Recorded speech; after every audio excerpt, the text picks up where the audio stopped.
Bueno, señor alcalde de la ciudad de Las Palmas de Gran Canaria, señor director de Casa África, encantado de tenerte aquí. Pepe, buenos días. Queridos amigos, presidente de la Confederación Canaria de Empresarios, José Carlos Díez, que nos acompaña hoy, muchísimas gracias por aceptar la invitación para estar en este evento. Y, por supuesto, a Ruggiero Cohen, CEO de la empresa Emalsa. Yo, antes que nada, quiero felicitar a mi compañera María Ramos, que ha hecho un esfuerzo enorme para que este foro se pueda celebrar aquí hoy, rodeada de amigos, porque teníamos muchas ganas de hacer algo presencial, pese a las restricciones del COVID. Estamos cumpliendo el protocolo marcado por el Servicio Canario de Salud de manera estricta, por eso hemos reducido al mínimo el desayuno que les ofrecemos esta mañana. Están en mesas de 4 y sí vamos a pedirles que en cuanto acabe el desayuno vuelvan todos a usar la mascarilla y en la salida sea ordenada y eviten las aglomeraciones y los grupos, porque estamos todavía en pandemia y con unos índices de contagio elevados. Pero de verdad que con todas esas restricciones estábamos deseando verles a ustedes las caras de nuevo, a ustedes y a quienes nos están siguiendo a través del streaming por el que se ofrece este nuevo encuentro Ser Canaria. Lo que les decía, bienvenidos a todos y todas. Hoy organizamos en este renovado Hotel Santa Catalina, que de alguna manera simboliza de lo que vamos a hablar hoy, que es la evolución de las grandes ciudades para hacerlas más sostenibles, más amables y también más atractivas desde el punto de vista económico. Y esa transformación de ciudades como la nuestra, que está en continuo crecimiento y transformación, no es viable sin una gestión responsable del agua, un bien que nadie mejor que los canarios sabemos que es escaso e imprescindible para la vida. Para analizar los retos que plantea el futuro pospandemia y la oportunidad que tenemos de afrontar una reconstrucción verde, aprovechando los fondos Next Generation que ha dispuesto la Unión Europea, hemos invitado al economista José Carlos Díez. Todos saben que es profesor de Economía de la Universidad de Alcalá, socio fundador de Lua Fund y gran comunicador. Yo creo que es una de las personas que más ha ayudado a los ciudadanos a entender las claves de la anterior crisis, una crisis financiera brutal, y también lo hace ahora un esfuerzo tremendo para ayudarnos a comprender los desafíos actuales y las oportunidades. Hablemos también de las oportunidades de una crisis completamente diferente, esta, en la que estamos ahora, a la anterior. Además, José Carlos Díez conoce bien Canarias. De hecho, ha trabajado y trabaja en el Plan de Recuperación de Lanzarote. Y es un gran defensor, y eso es una de las cosas que a nosotros nos conecta también con él y por lo que quisimos tenerlo en este foro, del capitalismo de compromiso, algo que coincide plenamente con lo que defendemos cada día en la antena de la cadena SER. ¿Qué es el capitalismo de compromiso? Pues es algo tan racional, tan evidente, y tan necesario, que consiste en la ética de la sociedad, la ética de la empresa, en que solo tiene valor los proyectos que sirven para mejorar las condiciones de vida del conjunto de la sociedad. Y eso, por supuesto, implica mejorar las condiciones laborales, garantizar la igualdad, cuidar la salud de nuestro planeta porque es la nuestra y hacer empresas sostenibles. Hoy está aquí, en nuestra ciudad, esa ciudad de la que Benedetti siempre se quejaba de que siempre estaba en obra, y en obra sigue. Si don Mario nos está escuchando en algún sitio, pues sigue todo igual, maestro. La ciudad está en obra, sigue creciendo y sigue transformándose. Y de esa transformación vamos a hablar hoy con José Carlos Díez, con el alcalde de la ciudad y con Ruggiero Cohen. Buenos días a todos y espero que el foro les resulte interesante. José Carlos, todo tuyo cuando quieras.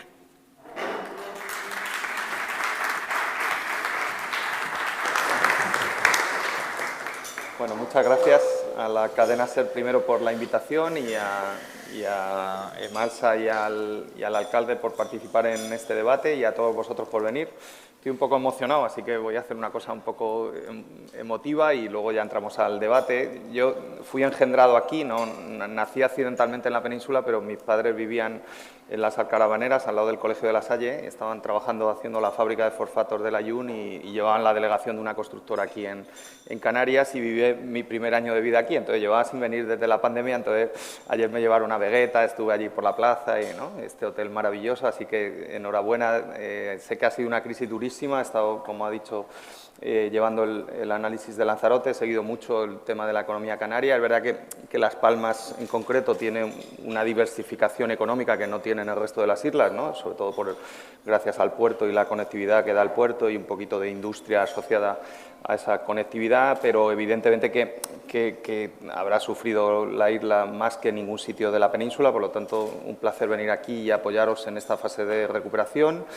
Y luego voy a estar con el alcalde, que no lo había contado, pero bueno, voy a contar cómo nos conocimos, ¿no? Yo coordiné la ponencia del PSOE en el año 2017 para el congreso anterior, ahora están con el congreso actual. Y, bueno, pues estas cosas como pasan en la política, porque todo el mundo sabe de política, pero luego cuando entras por dentro es mucho más complejo de lo que parece, ¿no? Entonces, pues me llamaron allí, aquello fue un marrón de la leche, ¿no? Oye, haz la ponencia. Digo, bueno, pues hago la ponencia, ¿no? Así, yo creo que era un 7 de enero, entonces, ¿y cuándo? Pues en un mes, ¿no? Hay que hacer una ponencia. Digo, pues está muy bien, coño, ¿no? En un mes, una ponencia, ¿no? Un plan estratégico para el país en un mes, pues está muy bien, ¿no? Entonces, claro, te planteas un reto, ¿no? Entonces, lo primero que haces es empezar a llamar a gente con talento, pues si no, es difícil hacer estas cosas tú solo. Y, bueno, hay gente que lo intenta, pero no sale bien, ¿no? Entonces, junté un equipo de 100 personas a teléfono, 5 días de mi vida llamando por teléfono, y yo ya había identificado desde antes que, tanto en el PSOE como en el Partido Popular también, el mayor talento político y el mayor capital político está en los alcaldes, ¿no? Yo creo que es gente que está muy pegada a la gestión, muy pegada al ciudadano y que no está con las chorradas habituales que vemos a los parlamentarios en el Parlamento de Madrid, ¿no? Que tú les ves y dices, o sea, es como, uno dice, ¿para qué vais 10 veces a Marte, ¿no? Puede ir al Parlamento de Madrid porque viven en Marte, ¿no? Entonces, los alcaldes no, o sea, tú hablas con gente que está pegada a la alcaldía, entonces los problemas que te plantean son reales, ¿no? Y las soluciones son reales, ¿no? Y sobre todo posibles, ¿no? Entonces yo metí una cosa que se llamaba economía de las ciudades, que ahora está muy de moda, pero bueno, estamos hablando del 2017, aquí no habla de economía de las ciudades ni Dios, ¿no? Nosotros lo trajimos, ya había toda una corriente de la economía muy potente, ¿no? Sobre todo en el mundo anglosajón, ¿no? y en Asia también, donde hay un problema de ciudades muy grave, ¿no? con las superurbes, pero bueno, aquí en España el debate no había llegado, nosotros lo trajimos y yo metí a los alcaldes del PSOE, entonces digo, hombre, empecé a mirar las ciudades grandes y salió una que era Las Palmas y contacté con Augusto y le invité, ¿no? Os voy a contar para que veáis el pedazo de alcalde que tenéis, ¿no?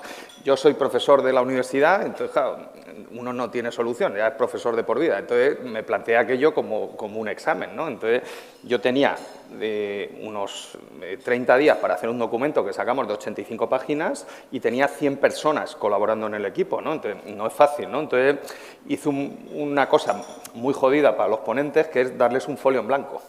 Entonces, es como cuando vas a un examen, ¿no? Entonces, yo puse 5 temas sobre los que había que hablar, ¿no? Y cada ponente eligió, ¿no? Y decidió sobre lo que había que hablar, ¿no?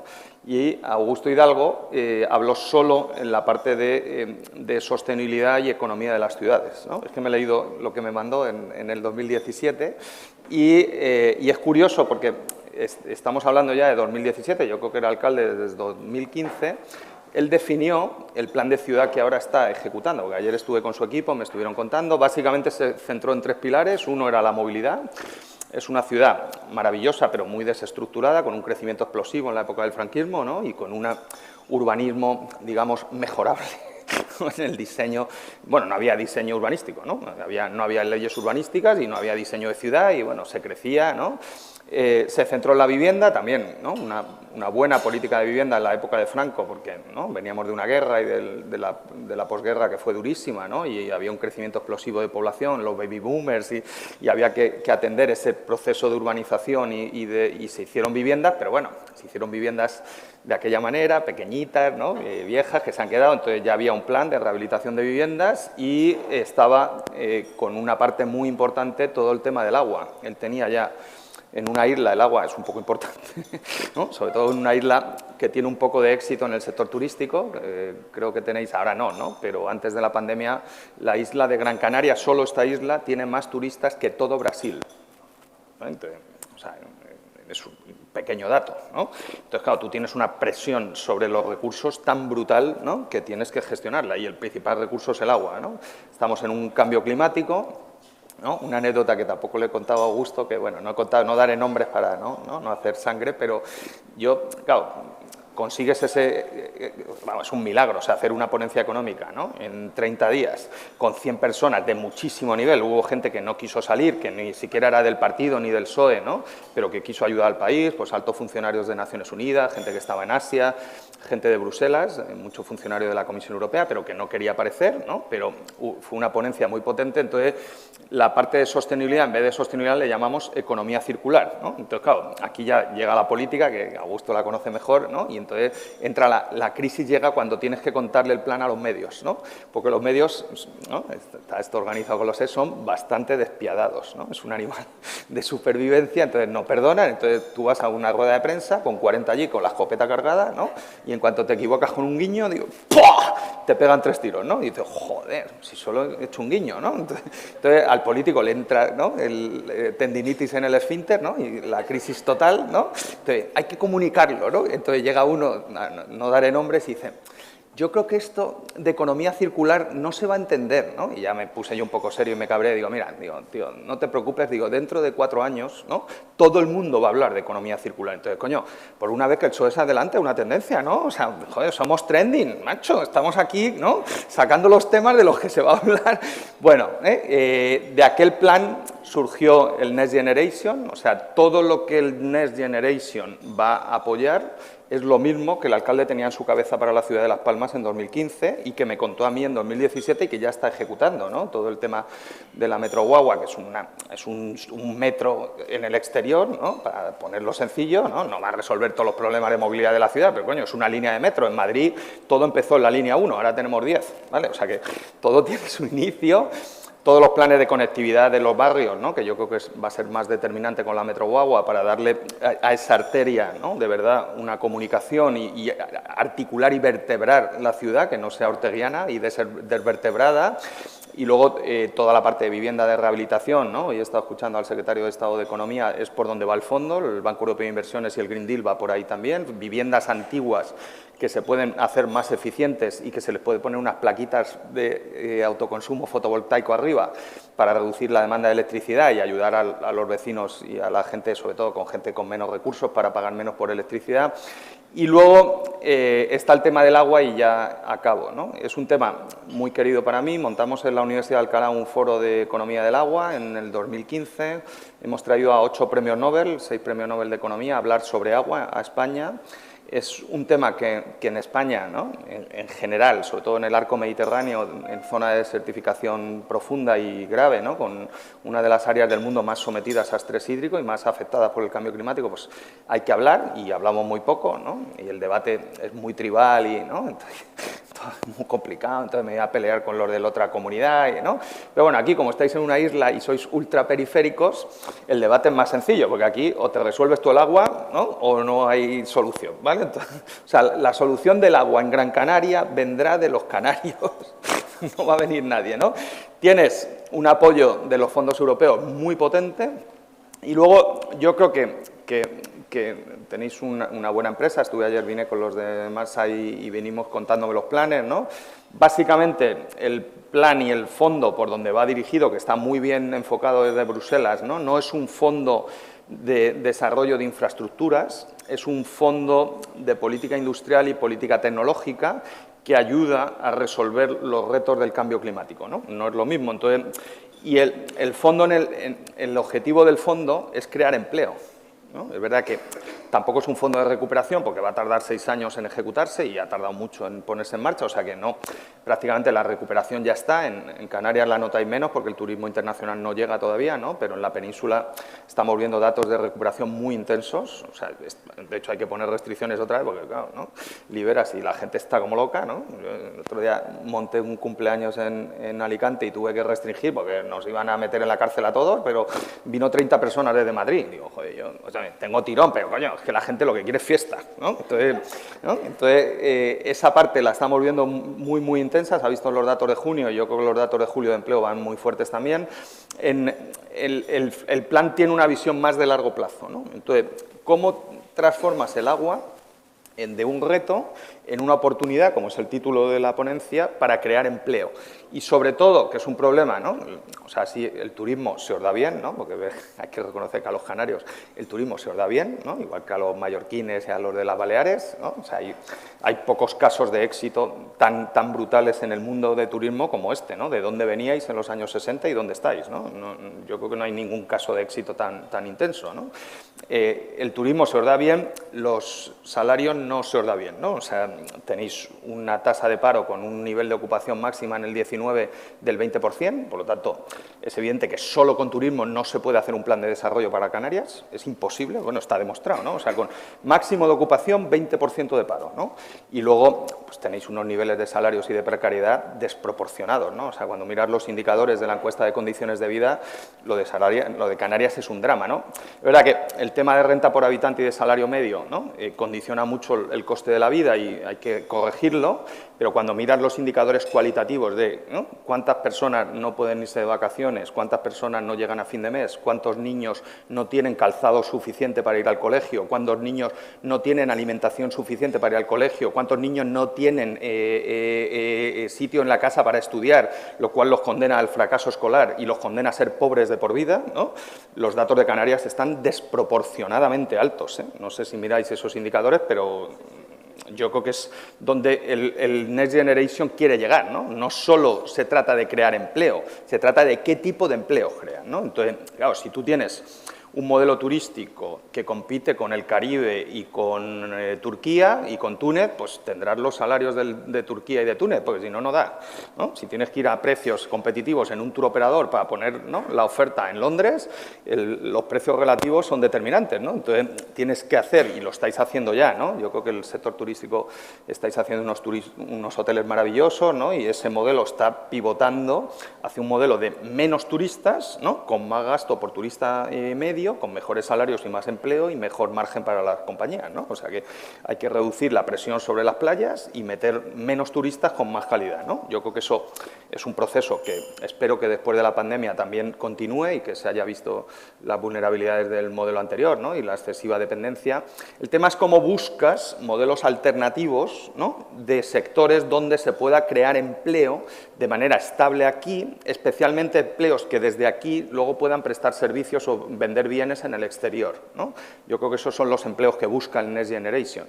Y el agua es uno de ellos, ¿no? Si Rogerio, que ahora nos va a contar todos sus planes, ¿no?, quiere digitalizar toda la gestión y el consumo de agua en la isla, ¿no?, que es un objetivo que pide el plan, que ya estaría antes, ¿no?, pero que ahora va a haber dinero de fondos europeos para gastar ahí, ¿no?, y hay empresas que Rogerio contrata aquí en Las Palmas para hacer eso, ¿no?, y dan un servicio de altísima calidad, una multinacional como Saur, ¿no?, con esos estándares de calidad que ellos van a exigir, es altísimamente probable que esa empresa pueda prestar los mismos servicios en cualquier sitio del planeta. Es muy probable, ¿no? No todas, pero muchas sí, ¿no? Entonces, ¿cómo consigues encontrar ese tipo de empresas que, además de hacer un problema para resolver el reto del agua en la isla, que ahora os van a contar, generan empleos de calidad en esta isla para vender servicios fuera, ¿no? Y eso es un poco donde entramos con nuestro fondo del UAFAN, ¿no?, y por eso un placer que nos hayáis invitado aquí, ¿no? Está también uno de nuestros socios de Caudal. Caudal viene de Arquimea, un grupo de I+D de tecnología, llevan 15 años haciendo tecnología. Estos son, ¿no?, cuando dicen que en España no hay I+D, pues bueno, hay algunos locos que hacen I+D, que son estos, ¿no? Y ahora han montado una empresa muy interesante que hace la venta de los créditos fiscales para financiar proyectos de I+D, ¿no?, y puede ser una oportunidad de inversión en RIC, ¿no?, igual que el UAFAN, para que dinero de inversión canaria entre en proyectos de I+D y de tecnología. Tienen la sede en La Laguna, en la Universidad de La Laguna, pero bueno, ya les he dicho que lo vamos a arreglar y que hay que hacer algo en Las Palmas, ¿no? Alcalde, coño, no va a estar todo en La Laguna, ¿no? Ya sé que está Pepe. Vamos a compartir, no te enfades, ¿no? Es que Pepe Segura fue el alcalde de La Laguna y es muy lagunero, pero por compartir entre islas. y la idea es entrar, por un lado, con Arquimea en esas empresas de I+D, que ya las hay, que están muy vinculados a los parques tecnológicos, y por otro lado, que es lo que hace LUA, es que esas empresas luego, después del proyecto de I+D, se transforme en ventas, que es lo que hacemos mal, ¿no? O sea, hacemos poco I+D, pero muy poco desarrollo de patente y de ventas, y que esas ventas sean multinacionales, ¿vale? es un poco el mismo caso de éxito que habéis tenido en el turismo, replicarlo en otros sectores de tecnología. Yo creo que el agua, y me alegro por la visión del alcalde y de Rogerio que nos van a contar, tiene que ser uno de esos sectores, no solo en digitalización. Canarias es líder en tecnología mundial de desalinización, o sea, la osmosis se descubrió aquí, no es porque seáis más listos los canarios, es que no hay agua, coño. Entonces, la necesidad es lo que lleva al ser humano a innovar. Si no fuera necesidad, pues no habría economía, ni economistas, ¿no? Si todos los recursos fueran suficientes, pues no habría problemas, ¿no?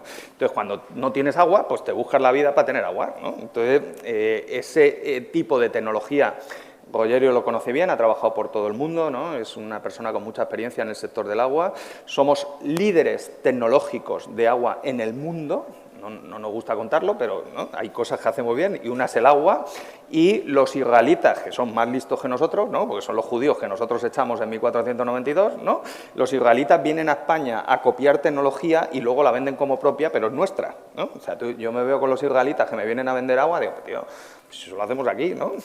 Bueno, sí, pero nosotros lo hacemos mejor, digo, bueno, vale, ¿no? En ingeniería de alimentos y en todo el tema de agricultura en zonas semidesérticas, España tiene mucho más tecnología que Israel. Os lo digo porque lo conozco, estamos ahí, vamos a entrar en ese sector a lo bestia, ¿eh? No sabemos venderlo. ¿Y por qué no sabemos venderlo? Primero, porque no te lo crees. Entonces, como tenemos complejos de inferioridad con los del norte y complejos de superioridad con los del sur y los del este, ¿no? Nos falta ese puntito, pero realmente las empresas están, ¿no? Seguro que Vicente de Caudal las conoce ya aquí. Vamos a entrar en empresas canarias y vamos a conseguir que empresas canarias de 10 o 20 trabajadores pasen a 200 o a 140.000, como Inditex, ¿no? Inditex empezó con 2 autónomos y ha creado una pequeña multinacional. Entonces, no hay límite, ¿no? O sea, no vamos a ponerle límite a la empresa. Pero bueno, con pasar de 10, 20 trabajadores a 200, 4 o 5 empresitas de Las Palmas, ya te digo yo, alcalde, que Las Palmas las cambiamos, ¿eh? Porque sobre esas empresas vienen otros tractores, ¿no? Yo creo que hay una falta de empresarios, tenéis una ventaja fiscal que os quiere romper ahora Joe Biden, porque ¿no? Las nuevas propuestas de Biden van contra la zona CEC, entonces habrá que encajarlo, porque esto es zona ultraperiférica, entonces habrá que ver cómo se hace la transición, pero bueno, ¿no? Esto lo dais en la SER, pero bueno, lo cortáis luego, ¿vale? Canarias es un paraíso fiscal. Vale, yo sé que no sois conscientes, pero no hay ningún sitio en Europa con un impuesto de sociedades más favorable para hacer negocios que aquí, ¿vale? Entonces, nosotros vamos a aprovechar eso, ¿no? De hecho, Caudal, aparte de querer mucho a la laguna, ha venido porque hay una deducción en I+D aquí más alta que el resto de la península, ¿vale? O sea que las cosas son así de sencillas, ¿no? Nosotros, hay inversores internacionales que vamos a ir a ver que les importa mucho la parte fiscal y no, es que en España la fiscalidad no es buena, digo, bueno, vamos a Canarias, ¿qué problema tienes, no? O sea, vamos a invertir en toda la península también, pero si quieren fiscalidad baja, ¿no? Las empresas que vengan, pues las traemos a Las Palmas, sin acritud, ¿sabes? Que es legal, ¿no? Y está todo formalizado, ¿no? Entonces, ¿cómo aprovechamos todas esas ventajas? Y luego, yo creo que es otro plan que también estoy ayudando al alcalde y que ya lo tiene muy avanzado, ¿no? Que es todo el tema. Y hubo una deslocalización industrial en los años 70 y 80, que fue el gran salto que dio la economía española. España era un sitio un poco desorganizado y, bueno, no somos muy ordenados y no teníamos una seguridad jurídica para hacer negocios, y al entrar en la Unión Europea, gracias a la democracia, ¿no? Porque con Franco no habríamos entrado nunca en Europa, entonces en esa transición ejemplar se consigue entrar en la Unión Europea y nosotros tenemos las mismas leyes que los franceses, que los alemanes y que los británicos, ¿no? Entonces, equiparas a las empresas multinacionales para hacer negocios en España, ¿no? Entonces, hubo una deslocalización industrial brutal, que a Canarias llegó menos, llegó mucho a la península para atender los mercados europeos, principalmente en el automóvil, en algunos sectores tractores, ¿no? En el sector químico, en el sector de fabricación también de alimentos, que hubo un gran shock, y ahora está habiendo una deslocalización tecnológica digital, ¿no? Hay gente, ayer, el domingo me fui a ver a Tomatito, el guitarrista de Camarón, ¿no? Y fui en el coche con una socia de una gran multinacional, bueno, es una empresa de Indra, que están en el segmento de desarrollo de software, inteligencia artificial, no tienen trabajadores. es alucinante, pero ¿no? En Madrid, ¿no? Madrid va bien, ¿no? Es una ciudad que pones a mi madre de alcaldesa y va bien, porque es una ciudad que va como un tiro, ¿no? O sea, y pasan cosas, ¿no? Y no hay trabajadores para trabajar. Entonces, está habiendo una deslocalización a toda España a buscar trabajadores en el sector TIC con buenos salarios, ¿no? Me acaba de llamar mi sobrina ahora, que le acaban de hacer una oferta, ¿no? La han doblado, estaba en Everest y la van a doblar el sueldo. Una niña con 27 años, ¿no? Que la van a hacer gerente de negocio y desarrollo de negocio. A nivel europeo. Joder, la niña es buena, ¿sabes? Porque, oye, ¿no? La verdad es que ha currado, se ha sacado su ingeniería, pero, joder, que hay una escasez de mano de obra especializada en ese segmento y me dicen que en Canarias hay mucha gente de esos segmentos y con salarios bajos, entonces hay que arbitrar, ¿no? Entonces, ¿cómo nos traemos a esas empresas aquí para apoyar todo el desarrollo de digitalización que van a hacer en el agua y en todos los sectores, ¿no? Y eso que está pasando a nivel español, que es ya evidente, es mucho más intenso en París, en Londres, en Berlín, ¿no? Y en las grandes capitales europeas, ¿no? Entonces, ¿cómo aprovechas, ¿no? Tenéis el clima como el Caribe, pero sin huracanes, ¿no? O sea, que es una ventaja también, ¿no? O sea, que tenéis un clima privilegiado y una conectividad sin competencia, o sea, tenéis mejor conectividad con estas ciudades que prácticamente el aeropuerto de la T4 de Barajas, ¿no? O sea, hay más conectividad con los nórdicos desde Las Palmas que desde la T4, ¿no? Los embajadores y la gente de Noruega en Madrid coge vuelos a Las Palmas para volar a su país cuando tiene que ir rápido, ¿no? Porque hay mejor conectividad, ¿no? Ahora no, pero cuando llegue, ¿no? Entonces, ellos han hecho un plan de esos nómadas digitales para atraerlos, creo que es el plan más avanzado de toda España, el que yo conozco, el de la ciudad de Las Palmas, ¿no? Lo tienen muy bien estructurado, los tienen medidos, han hecho un censo, ¿no? Como los linces ibéricos, saben quién son, qué tipo de gustos tienen, qué hacen, ¿no? ¿Cómo expandimos eso, alcalde? No al nómada individual, que ya lo tenéis y que es fácil que venga aquí, yo también me vendría, ¿no? Si así pudiera, yo me vendría aquí a trabajar, como ha hecho Vicente, y viviría en Las Palmas, ¿no? ¿Cómo lo haces para el nómada digital corporativo? ¿Vale? Las grandes corporaciones van a tener un problema de deslocalización, ¿no? De hecho, esta empresa le ha ofrecido a sus trabajadores work in everywhere, o sea, el trabajador elige dónde trabaja, cuándo trabaja, a qué hora trabaja, las horas que trabaja, solo tiene que cumplir unos KPIs, hay unas entregas que hay que hacer al cliente y él se organiza desde dónde, ¿no? Eso está pasando en todas las multinacionales del mundo, ¿no? Entonces, ¿cómo haces acuerdos con las grandes corporaciones para traértelos aquí, ¿vale? Estamos con un proyecto con el Gobierno de España, con el Gobierno central, ¿no? Lo tenemos que hacer a través de las ciudades y esperamos que Las Palmas sea una de las ciudades pilotos, ¿no? Porque es más fácil, claro, si ya lo han hecho y está más desarrollado, dar el siguiente escalón, ¿no? al nómada digital corporativo sobre una base de nómadas digitales ya bastante desarrollada es más fácil, porque el nómada digital tiene que sentirse a gusto donde vive. Todos somos nómadas, todos somos africanos, ahora que está aquí Pepe Segura de Casa África, todos somos africanos, tenemos, yo sé que ¿no? a Santiago Abascal no le gusta, pero a Santiago Abascal tiene genes africanos, ¿no? Él mismo en sí mismo, ¿no? Por pura ley de exponencial, vamos, de 2 elevado a la 23 son 7.000 millones de habitantes, ¿no? Entonces, empezamos todos en el Edén, ¿no? Entonces, 23 nos ha tocado en alguna de las fases, ¿no? Entonces, es duro, ¿no? Ser de Vox es duro porque tienes genes africanos, ¿no? Es jodido, ¿eh? Pero bueno, quitando eso, también tienen africanos en el partido, o sea que está bien, ¿no? Pero todos somos nómadas, ¿no? El nómada cuando llega necesita unos hábitats, ¿no? Entonces, antes necesitábamos agua, por eso iban a Atapuerca, se ponían al lado de los ríos, necesitaban una cueva para protegerse del frío y del calor, ¿no? Ahora necesitan pues unos coworking, ¿no? Que cuando salgan a pasear pues vean gente las que veían en Cambridge o en Londres, que no vean todo no puede ser canario, ¿sabes? O sea, yo sé que se vive muy bien aquí, pero ellos también son ingleses, ¿sabes? Entonces, o sea, tienen que tener un ecosistema que hay que preparárselo bien, ¿no? Yo creo que tocando esas poquitas teclas, y ahora me pongo ya en clave positiva, Canarias tiene un potencial enorme, ¿no? Tenéis todo el tema africano con el puerto, que África está en la misma fase que estuvo Asia en los años 80, entonces todo lo que está contando Pepe Segura y de Casa África hay que traducirlo en empresas, en inversión y en empleo, ¿no? Que es lo que falta ahora, y yo creo que tenéis una posición privilegiada, ¿no? Nosotros cuando hicimos la ponencia del 17 también, nosotros veíamos España, y Pepe Segura estaba allí en esa ponencia, como una plataforma logística, ¿no? O sea, veíamos España como un todo y lo veíamos todo, la política industrial a través de los puertos. En Canarias es más fácil, porque Canarias llegó Colón porque era una plataforma logística ya per se, o sea, no hay que visualizarla, ¿no? Entonces, ¿no? Colón era un hombre con un poco de experiencia, ¿no? Colón, sin GPS, consiguió salir del mismo sitio y llegar al mismo sitio 3 veces. Colón llegó a 3 veces a la misma playa en República Dominicana, sin GPS, ¿no? Y paró en Canarias. No me digas por qué, pero algo tiene Canarias que ayuda en plataforma logística, ¿no? Entonces, el gran desarrollo de la logística, ¿no? Es uno de los grandes sectores donde se va a generar millones de empleos, millones en el mundo.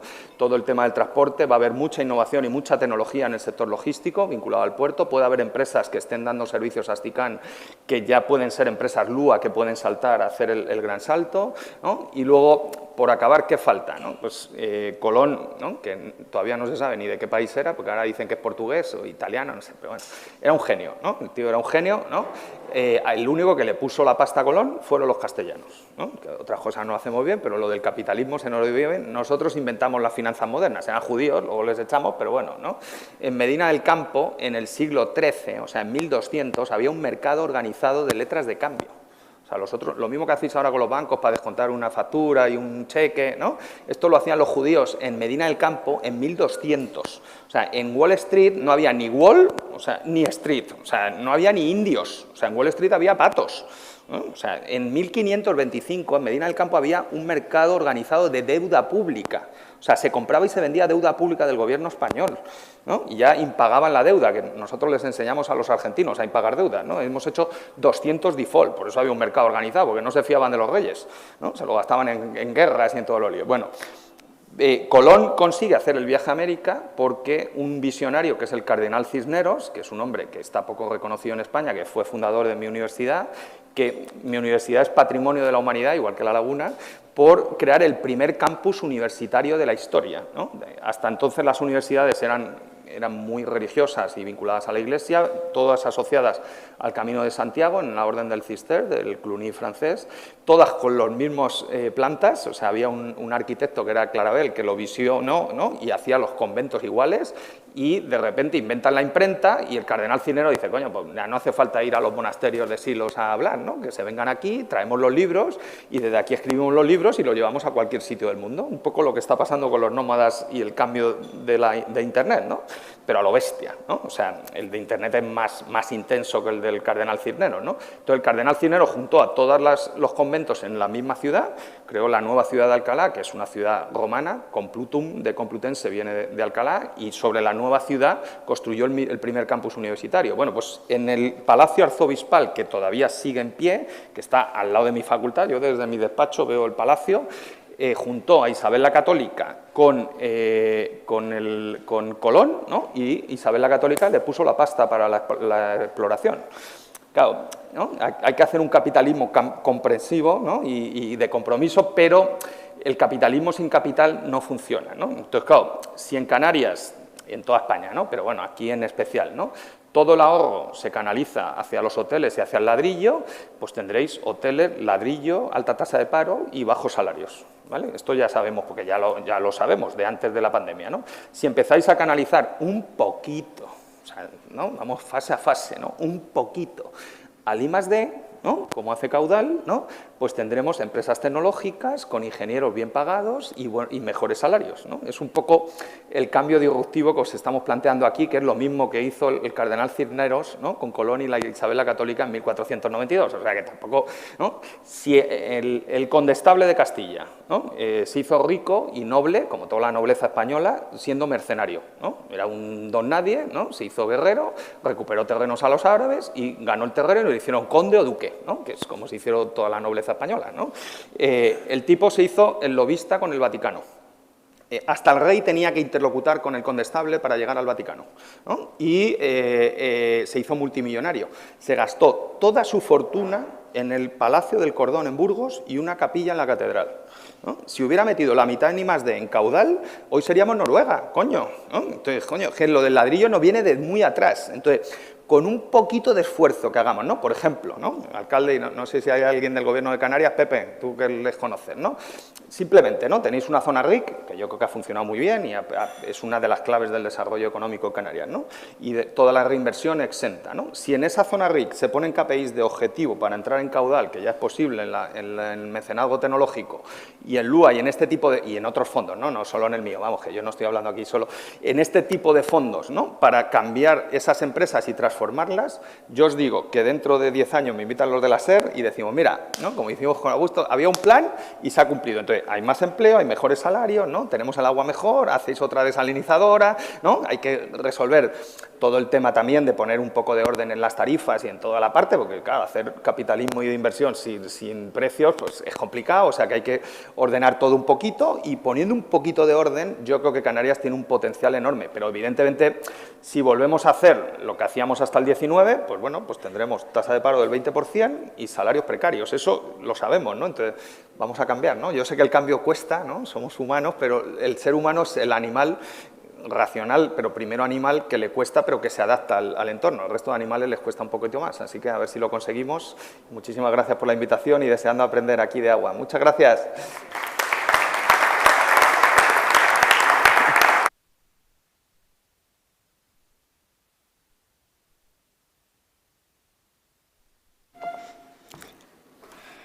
José Carlos, no tenemos aquí hoy miembros del Gobierno de Canarias porque hay un pleno en el Parlamento, sesión de control, preguntas al presidente y toda esa dinámica parlamentaria, pero yo le voy a grabar tu intervención a alguno de ellos y se la voy a mandar. ¿Y sabes por qué?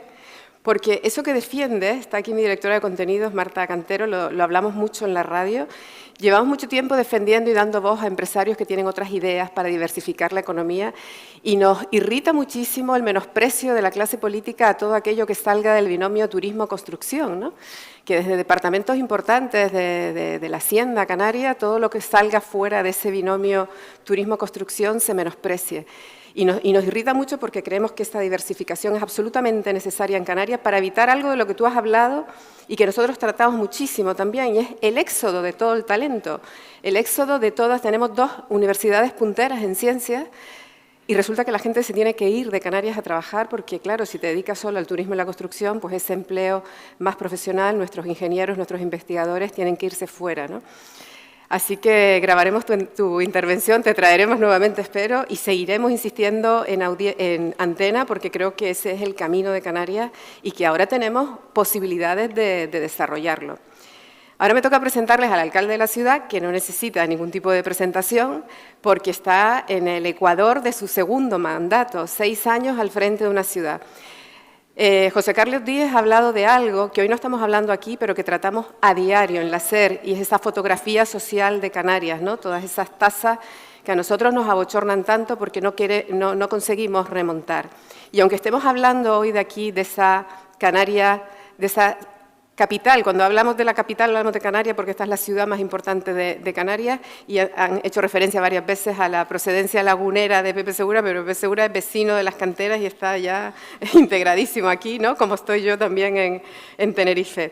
Pero bueno, que a Las Palmas de Gran Canaria le vaya bien, que tire, al final es un indicador de toda Canarias. Decía que esos indicadores están ahí, que aunque hoy estamos hablando de esta reconstrucción verde que tiene planificada esta ciudad, la realidad es que yo sí les puedo decir que en la etapa dura del confinamiento, la primera reunión, la primera vez que yo y María Ramos salimos de casa a una reunión fue en el Ayuntamiento de Las Palmas y ellos nos contaron cómo estaba viviendo las zonas más vulnerables de esta ciudad, los barrios, cuando habían grandes anuncios de grandes medidas a nivel nacional que todavía a día de hoy no se han concretado por esa burocracia. Ellos ya habían resuelto de una manera discreta y de una manera efectiva con tarjetas monederos para las familias más vulnerables de la ciudad, esa emergencia social. Y eso hay que reconocerlo porque se hizo de manera discreta. Nosotros nos enteramos allí cuando le preguntamos cómo estaba afectando todo este parón, porque además hay una economía sumergida que se quedaba sin nada de un día para otro, y lo resolvieron con esa discreción tan extraña en esta época de tanta propaganda. El alcalde de la ciudad, ¿qué viene a presentarnos hoy? eso lo van a ver enseguida, pero yo le voy a dar mi visión personal. Yo creo que ahora que se está hablando de tantos fondos Next Generation y de PERTES y de otra serie de iniciativas y fondos y ayudas, esto va a coger bien, lo va a aprovechar aquellas ciudades, aquellas corporaciones que ya tenían una hoja de ruta planificada. Y Las Palmas es una de ellas, tenían los deberes hechos, porque él, desde que llegó a la ciudad, tenía un plan, tenía una hoja de ruta y tenía un proyecto de ciudad. Esta ciudad, como decía José Carlos, ha cometido muchos errores en su planificación y mira que tenemos una localización estratégica y bellísima, pero la hemos destrozado mucho, ¿no? Y ya no nos podemos permitir más errores. Él ha basado esa estrategia, ese plan de reconstrucción verde, la ha pivotado. Uno, por supuesto, de lo que estamos hablando hoy, ¿no? Una gestión transparente, y luego hablaremos con el CEO de SAUR de esa transparencia necesaria en la gestión del agua, pero en una política de movilidad que nos permita una ciudad mucho más sostenible, más verde. Esta ciudad necesita muchos más árboles de los que tenemos, menos contaminada. Para eso ha hecho esa apuesta el Metro Guagua, pero también esa movilidad que nos acerca a Europa, ¿no? Esos carriles bici, de los que yo particularmente me siento muy orgullosa, y eso que estoy todavía patosa con la bici, pero ahí vamos, poco a poco. Y algo imprescindible, tú has nombrado antes toda esa política de vivienda que se dio en el franquismo, en la dictadura que sufrimos. Pero todas esas viviendas necesitan una rehabilitación urgente. Esta es otra de las políticas en las que está trabajando el Ayuntamiento. Eso, junto a un saneamiento de las cuentas y a una inversión pública muy potente, que es lo que puede generar empleo, que es lo que necesita también esta ciudad de manera urgente, que es bajar las altas tasas de desempleo. Él nos va a contar cómo conseguir ese proyecto que él ha hecho, que esta estabilidad que ha tenido de estos dos mandatos ha venido bien para que no se frustre ese proyecto. Yo creo que está en un momento, además, muy favorable, porque coincide el mismo gobierno y las mismas sensibilidades en el Cabildo, en la Autoridad Portuaria de Las Palmas, que es básica para el desarrollo de estos proyectos, y en el Gobierno de Canarias. Él nos va a contar en qué consiste este plan de inversor, que lo que busca es hacer una ciudad inclusiva que pasa por, como les he dicho, reforzar el transporte y la sostenibilidad de la ciudad. Yo les dejo con él, luego en el turno que estableceremos de diálogo saldrán otros desafíos que tiene planteado esta ciudad, pero yo creo que de verdad, sinceramente, no lo podemos desaprovechar y nos coge con el mejor punto de partida. El alcalde nos lo explica ahora. Augusto, cuando quiera.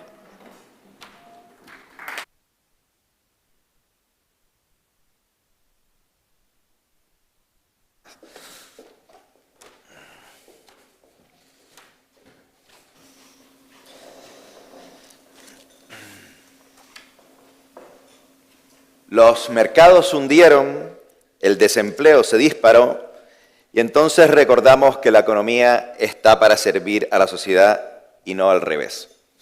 Hace unos días leía en el New York Times esta reflexión de Zachary Carter en su libro El precio de la paz, dinero, democracia y la vida de Keynes. Keynes, prosigue Carter, fue por encima de todo un pensador para una era de crisis. Y una crisis demanda la confluencia de una especialización, una acción y coordinación que solo un gobierno puede dar. Pero es que además nadie puede predecir el futuro, aunque una vez pasado algunos jueguen a hablar de él con certeza, ¿no? Y solo el mantener unas estructuras de comunicación y transporte excelentes y una infraestructura fuerte hacen que podamos superar la catástrofe. Una vez más, sin los gobiernos, una crisis, por larga que sea, no acaba en una calamidad sin remedio. Esta filosofía de servicio público de orientación neokeynesiana, que cree en el papel impulsor de la inversión pública para generar empleo y riqueza compartida, guía el gobierno que presido. Y además somos conscientes, ahora más que nunca, de la necesidad de que los ayuntamientos sean la primera trinchera de la lucha contra la desigualdad. Debemos seguir creciendo juntos y tenemos la obligación de ofrecer una estrategia de futuro que mantenga a Las Palmas de Gran Canaria como el motor del archipiélago. Por eso, y siguiendo los preceptos establecidos por el C40 de las grandes ciudades, nuestra ciudad trabaja para ser cada vez más inclusiva y resiliente. Inclusiva en el sentido de llevar a cabo políticas que puedan beneficiar a la mayoría de la gente y que permitan disfrutar a esa mayoría de los servicios que se ofrecen. Para eso, por ejemplo, la política de vivienda es un pilar básico. Más de la mitad de la población mundial vive en las ciudades y la ONU calcula que esa proporción subirá hasta el 68% en 2050. Solamente en la India se tendrá que construir una ciudad del tamaño de Chicago cada año para hacer frente a la demanda de vivienda. Por eso, tal y como nos avalan otras entidades, como el Observatorio de Servicios Urbanos, somos el municipio que más invierte en vivienda de las grandes ciudades de España. Evidentemente, cuando hablamos de inclusión, pensamos también en el transporte, porque cuando estamos bien comunicados se distribuye mejor el conocimiento, el trabajo y la ayuda. Estoy seguro de que todos los presentes, como se ha dicho aquí, identifican a esta administración con proyectos tan emblemáticos como en el transporte, como la Metro Guagua o la Cicicleta. Y, por supuesto, inclusiva también por su actitud ante la inmigración, a la que tomamos como una oportunidad de enriquecimiento mutuo y de futuro compartido. Pero hoy estoy aquí para que desarrollemos juntos el segundo eje, el de la resiliencia. Es ese en el que nos debemos hacer crecer, generar riqueza y empleo de la mano del entorno natural. Desde que en 1760 Watts inventó la máquina de vapor hasta los años 80 del siglo pasado, el crecimiento económico, el desarrollo de las sociedades estaba ineludiblemente ligado a un impacto negativo en el medio ambiente. Esto hoy puede cambiar. El avance tecnológico de las últimas décadas nos permite escapar al enfrentamiento tradicional entre la conservación medioambiental y la prosperidad económica. Se puede crecer y se puede ser productivo sin destruir nuestro planeta. Podemos crear empleos nuevos y sostenibles por su sensibilidad medioambiental y por su proyección de futuro. Y es en esta disyuntiva donde las ciudades son la vanguardia, la punta de lanza de una regeneración que nos abre nuevos horizontes y que hace frente con éxito a lo que Nicolas Hulot, el gran activista francés y primer ministro de Medio Ambiente de Macron, llama el ultimátum de la Tierra.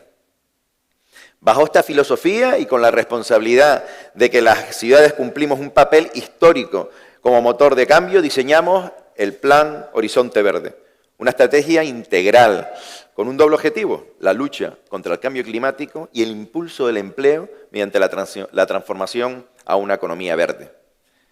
Este programa es clave para tomar las riendas de la recuperación, dando una respuesta sólida, pero sobre todo sostenible, a los efectos que ha dejado la pandemia. Este Green New Deal local nos permite cumplir los nuevos retos que suponen avanzar hacia una economía descarbonizada. Todo ello con una premisa, que es la bandera de este grupo de gobierno, y en la que debemos remar todos juntos, la creación de empleo de calidad y futuro para los vecinos y vecinas del municipio. Por este motivo, el Plan Horizonte Verde supone la mayor movilización de recursos de la historia de esta ciudad, con una inversión de más de 1.000 millones de euros durante los próximos 10 años, generando cerca de 15.000 puestos de trabajo. 15.000 puestos de trabajo para impulsar la transición ecológica en el municipio mediante la ampliación del pulmón verde de la ciudad, el impulso de la movilidad sostenible o las nuevas estrategias de economía circular que ponemos en marcha. Entre las iniciativas ya impulsadas se encuentran el Ibisolar, una apuesta por la fiscalidad ambiental con la que queremos fomentar el uso del recurso tan importante y presente como necesario en nuestra isla, el sol. Muchos de los que están aquí podrán ahorrarse 5.000 euros por recibo por esta bonificación fiscal. Son 5.800 horas de sol al año, 5.800 oportunidades de no solo reducir las emisiones de CO2, sino de reducir la factura de la luz.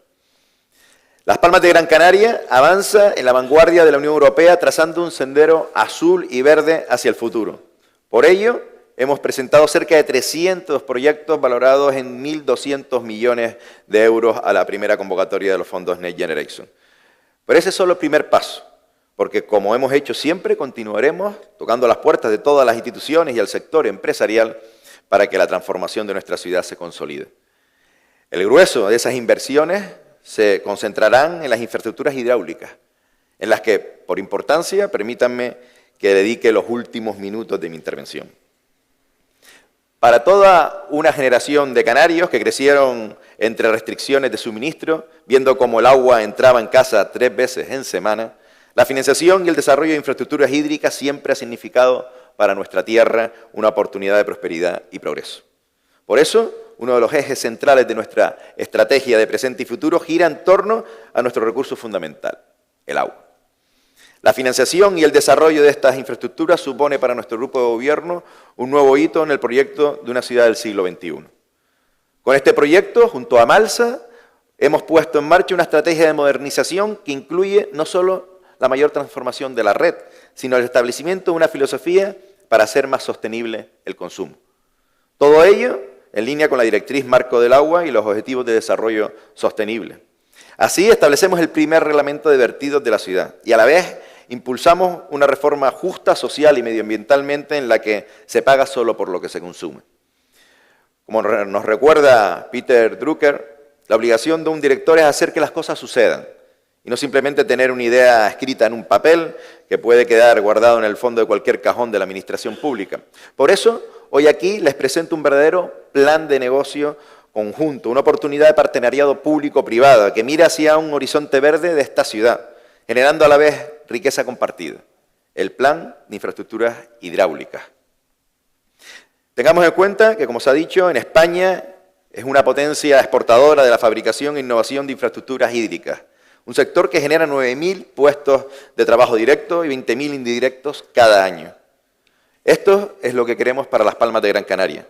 Una auténtica metamorfosis con iconos tan relevantes como la nueva depuradora en la zona portuaria, que acabará con los malos olores y el impacto visual de la planta de Barranco Senco, modernizándola y reduciéndola, esta última que está llamada a desaparecer de su ubicación actual. Además, con la ejecución de este programa renovaremos y ampliaremos más de 1.000 kilómetros de red de saneamiento y abastecimiento, lo que equivale a 4 veces los kilómetros de costa que tiene la isla de Gran Canaria. También incluimos la construcción de una nueva desaladora en la zona norte de la ciudad, cuya inversión alcanza los 160 millones de euros. Con esta instalación duplicamos la producción de agua potable, complementando la actual y garantizando el abastecimiento. Estas son solo algunas de las pinceladas del plan que incluyen también la construcción de tanques de tormenta, depósitos estratégicos y estaciones de bombeo, hasta llegar casi a un centenar de actuaciones con las que este gobierno se fija el objetivo de atraer 660 millones de euros en inversión. En definitiva, dicen los especialistas que durante la crisis financiera de 2008 se perdió una gran oportunidad de repensar nuestras estructuras productivas y el paradigma económico. Ahora no debemos caer en el mismo error. Debemos seguir la máxima de hacer de una crisis una oportunidad y forjar juntos un futuro sostenible y próspero. Esas son las bases con las que Las Palmas de Gran Canaria mire un futuro de trabajo y de esperanza. Muchas gracias.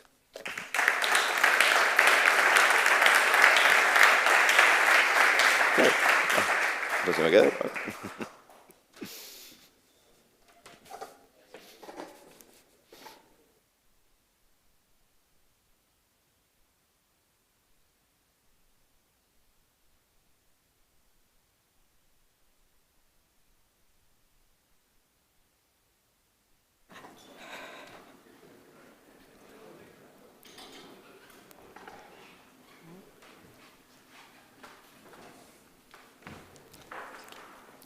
¿Tú vas aquí, José Carlos? Sí. El alcalde aquí. Bueno, yo aprovecho para saludar a todos los invitados que nos siguen por streaming, que sabemos que están ahí siguiendo este interesante foro. Antes que nada, a mí me gustaría hacer una referencia, ya que estamos hablando de la gestión del agua en esta capital. Estamos aquí, yo rompo la cuota, pero estamos aquí tres personas más. Y hay dos mujeres que no están aquí, pero que son esenciales en lo que vamos a hablar y me gustaría mencionarla. Una es Mercedes Couto, que es la directora general de Malsa, y otra es Del Pino, sí, ayer nos enteramos que es Del Pino, que es una canario gallega. Y Inmaculada Medina, que es la concejala de Servicios Públicos, que también tiene mucho que ver en lo que estamos hablando hoy aquí. No están, pero están ahí, detrás, en el día a día, trabajando. Además, nosotros hemos descubierto en la radio que Mercedes nos ha enseñado, nos enseña cada semana mucho de la gestión del agua. Y eso es algo por lo que voy a empezar. O sea, ¿qué ha sucedido? Voy a presentarles al CEO de Saur en España, Rogerio Cohen. ¿Qué ha sucedido? ¿Qué cambios? El socio privado de la empresa Emalsa, ¿Qué ha sucedido en Emalsa para que hayamos pasado de esa empresa con esa relación tan complicada con el ayuntamiento? Hoy se visualiza aquí cómo eso ha cambiado radicalmente y totalmente oscura, y eso yo lo sufrí, no solo en la SER, sino en Televisión Española, en todos los medios con los que he trabajado, una empresa que era tan opaca hacia los medios de comunicación, y de repente surge esta apertura, esta transparencia y esta apertura a la sociedad de contar cada día qué está haciendo Emalsa. Eso coincide con su llegada como CEO de esta importante multinacional. ¿Qué ha cambiado? Bueno, Lourdes, gracias por la invitación.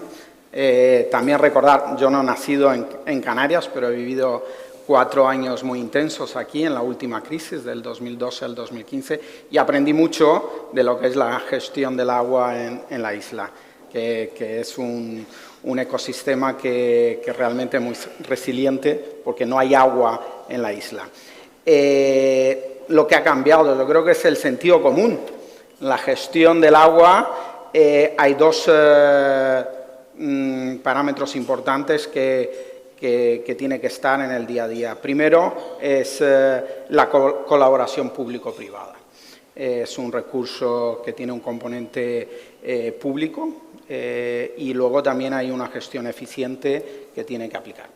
Colaboración público-privada. Y la otra es la visión de largo plazo. Las 2 enfoques fue lo que quizás hemos optimizado en lo que es el año y medio que llevamos trabajando juntos aquí. En lo que es la colaboración público-privado, también yo refería que se refiere a 2 temas. A personas, o sea, la gestión del agua tiene que ver mucho con personas, y luego la transparencia.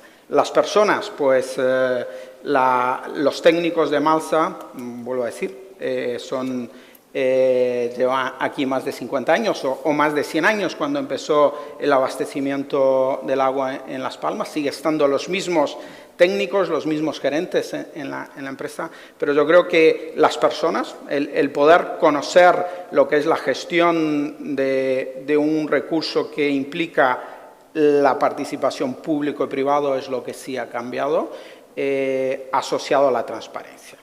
Tenemos un accionista en lo que es el grupo industrial tecnológico de SOR, que entra en el accionariado a finales del 2018 y de alguna forma uno de los parámetros más importantes es la visión de largo plazo, el diálogo y la transparencia. Y fue ahí que empezamos a trabajar. Yo creo que tenemos personas y además de parte del ayuntamiento tenemos 2 personas que han impulsado esa colaboración público-privado, que es la concejala Inmaculada Medina y el alcalde, con su visión de transparencia y de largo plazo. Y como comentaba José Carlos, el tema del agua no es visualizar lo que va a pasar dentro de 1 año o 2 años, tenemos que visualizar como mínimo 30 años. La última desaladora, la desaladora que abastece el 85% de la ciudad, hace 30 años que se construyó y ahí está con el problema que tenemos en esta ciudad, que hay una única fuente de abastecimiento del agua, y todo el crecimiento de la ciudad y del proyecto para los próximos 30 años depende mucho de la infraestructura que vamos a trabajar en los próximos 30 años. Por lo tanto, para resumir, colaboración público-privada, que es personas y transparencia y visión largo plazo. Esta ciudad también fue alcalde pionera en esto, ¿no? En construir esa desaladora, en vivir del agua desalada que llega, creo que a más del 90% de la población de la ciudad más poblada de Canarias. Ahora hay ayuntamientos, como por ejemplo La Laguna, que uno de los grandes proyectos del alcalde es tener algo que era impensable en Tenerife, ¿no? Pero en eso fuimos muy pioneros en saber que... Bueno, eso como dice José Carlos, que tenemos un complejo de inferioridad importante, eso pasa en España, en Canarias en particular, en esta ciudad en particular, yo creo que existía un profundo complejo de inferioridad en general, lo digo en general, y el establecer una posición de orgullo a veces es un intangible, pero que es importante a la hora de dirigir cualquier ente, ya no digo en política, sino en general. Y en este ámbito era ya realmente llamativo, es decir, existía la tecnología, una tecnología puntera a nivel internacional que podía ser un elemento de referencia, y casi tenemos que escuchar a los ejecutivos franceses viniendo a decírnoslo a nosotros, porque nosotros no nos lo creemos, ¿no? Y esto es lo importante, ver la diferencia de oportunidad, porque lo que pasa con la gestión del agua, cualquier gestión que tenga como idea un proyecto que va más allá de los 4 años de gestión de un responsable público, ¿no? Que es asumir que tienes que planificar a largo plazo, que eso no tiene réditos en el medio plazo y bueno, y las infraestructuras hidráulicas tienen además el agravante político de que normalmente levantas una ciudad, la vuelves a tapar y no está cortando la cinta de ningún parque, ¿no? No es vistoso desde el punto de vista del uso cotidiano, pero es fundamental para la existencia de la propia sociedad en la que vivimos. No sería posible sin esa tecnología el desarrollo turístico que tenemos. Es decir, los hoteles no existirían y el poder abarcar 16, 18 millones de personas que vienen a un lugar donde viven 2.200.000 habitantes, cuando vivían 1 millón y poco hasta hace 20 años, si no fuera porque hay agua. Y esto que parece que nos ha venido del cielo, es fundamental si se hace una inversión previa importante. ¿Qué pasa? Nosotros llegamos a un momento en el que habíamos llegado a un punto de inflexión, en el que esta política el cortoplacista, de que esto no me da réditos y por tanto pensar a largo plazo no funciona, nos lleva abocando a una situación de colapso, de imposibilidad de crecer. Entonces, cuando nosotros planteamos una estrategia general de crecimiento en movilidad, de crecimiento de inversión en otros sectores productivos, de crecimiento de la actividad portuaria o cambio de las dinámicas portuarias, todo eso, si no tienes unas infraestructuras que lo sustenten desde el punto de vista de los recursos naturales, estás acabado. Esto pasa en cualquier sociedad del mundo. El agua era fundamental. Y esta proyección de futuro es volvernos a creer que podemos ser el banco de pruebas tecnológico para exportar a nivel internacional y que además nos beneficiemos como sociedad de esto. Y creo que estamos en el momento de confluencia perfecta con los Next Generation. Y encima hay financiación que tiene como objetivo estos criterios. Tanto toda esa planificación que llevamos haciendo hace 6 años, pues ahora encima tiene las vías de financiación. Y entonces la confluencia público-privada es perfecta para poder impulsar esto y que los ciudadanos se favorezcan, ¿no? Pero ya estaban los planes hechos, si no es imposible. Sin duda, esa es la ventaja. La confluencia ha sido un momento de oportunidad, es la ventana de oportunidad. Si no tenías la planificación, el plan de infraestructuras hidráulicas no se puede improvisar. Un trabajo de ingeniería tremendo con los técnicos de Malsa, con ese bagaje que tienen histórico, tecnológico, el poderlo poner en marcha, y es un trabajo muy sesudo, complejo, con la orografía que tiene estas islas, con esta ciudad. Y ahora se da la circunstancia que ahora estamos bajando a proyecto por proyecto. Ahora ya es un trabajo de ingeniería, planta por planta, zona por zona. Es mucho más fácil. Cuando la Unión Europea, que esto seguramente José Carlos sabrá más que yo, es decir, en parte, yo creo que parte de los jefes a nivel de los países del norte, a la hora de acceder a que los Next Generation se pusieran en práctica, pensaban, bueno, estos no son capaces de ejecutarlo, ¿no? Estos italianos y españoles son incapaces de gastarse este dinero, ¿no? Entonces, como ha pasado por lo general con los fondos de desarrollo europeos, que siempre hay un porcentaje importante que se devuelven, ¿no? Bueno, entonces lo habrán calculado. Pues que se encuentren proyectos maduros que solo necesiten un impulso para ponerse en marcha, eso es fundamental. Por eso yo digo que estamos en el frontispicio, estamos en la casilla de salida para estar en el mejor de los puestos, ¿no? ¿Y esto es la norma en España? O sea, ¿las ciudades están preparadas, las otras ciudades que tú conoces bien, de este tamaño, para aprovechar esta cantidad de fondos europeos, o no a todos les ha cogido igual con planificaciones? Porque improvisar proyectos no es fácil y gestionarlos desde lo público tampoco. He estado esta mañana viendo una conferencia del nuevo secretario de Estado de Economía que hablaba justo de esto con David Begaral, que fue el secretario de Economía hace unos años. Y bueno, como vais 1 hora menos, pues te da más tiempo a hacer más cosas aquí en Canarias, ¿no? Entonces, ha sido una conferencia muy interesante, la verdad es que con visión. Yo creo que esta va a ser una de las claves, ¿no? Y de hecho era una de las preguntas que David Begaral le hacía al nuevo secretario de Estado. Nosotros teníamos una administración muy eficiente en ejecutar fondos FEDER en infraestructuras, fuimos líderes en Europa en ejecución y fuimos un ejemplo en ejecución. Y eran proyectos, yo trabajé, he hecho muchas cosas, pero bueno, yo fui el gerente de la UTE de arquitectos e ingenieros, yo era el economista, no diseñé nada, por eso ha salido también de la T4 de Barajas, bueno, de la T4, la T5 y el aparcamiento, ¿no? Y el plan Barajas eran 6.500 millones de euros de ejecución. Entonces fue un plan que costó muchísimo, ¿no? Pepe Segura estuvo en aquella época también en el Ministerio Ministerio, ¿no? y con Pepe Borrell, luego llegó los gobiernos de Aznar, yo creo que fueron 15 años prácticamente de diseño, ¿no? Expropiación de los terrenos, son planes muy complejos, pero claro, cuando te pones a ejecutar, claro, ejecutaron 6.500 millones de euros solo en un proyecto. Entonces, es que ejecutábamos el 100%, coño, y si nos hubieran dado el 200% habríamos ejecutado todo, ¿no? Prácticamente con fondos europeos se financió a fondo perdido, con dinero de nuestros socios europeos, el 25% de todos los aeropuertos españoles, de todos los AVEs españoles, de todos los puertos españoles, 25% a fondo perdido. Entonces, ¿cómo transitas de eso a la parte del Next Generation, que es otro tipo de fondo especificado en la Comisión Europea, ¿no? Yo creo, sinceramente, que en la parte de agua y economía circular va a ser más fácil, porque las instituciones ya están, ¿no? Masa es una institución, el modelo de colaboración público-privada está hecho, está formado, hay que cambiarlo, evidentemente, hay que hacer un nuevo plan, pero sobre una institución que ya está en funcionamiento. Solo el sector del agua ha propuesto 12.000 millones de euros en inversión en el Generation, ¿no? Claro, yo creo que esto también, porque el alcalde lo tiene claro, pero hay que hacer un ejercicio, alcalde, de pedagogía y lo tienes que liderar tú, porque para eso eres el jefe, o sea, es tu sueldo, vamos, ¿no? En el foro de economía del agua trajimos a la responsable de agua de la ciudad de San Francisco. La ciudad de San Francisco se quedó sin agua. O sea, esto que ha dicho el alcalde, que puede pasar, ¿no? Te puedes quedar sin agua, ¿no? Un día no va a pasar, pero bueno, ¿no? Hay una contaminación, ¿no? Entra la contaminación del mar, colapsa la desaladora, ¿no? Y no hay agua en la isla de Gran Canaria, ¿vale?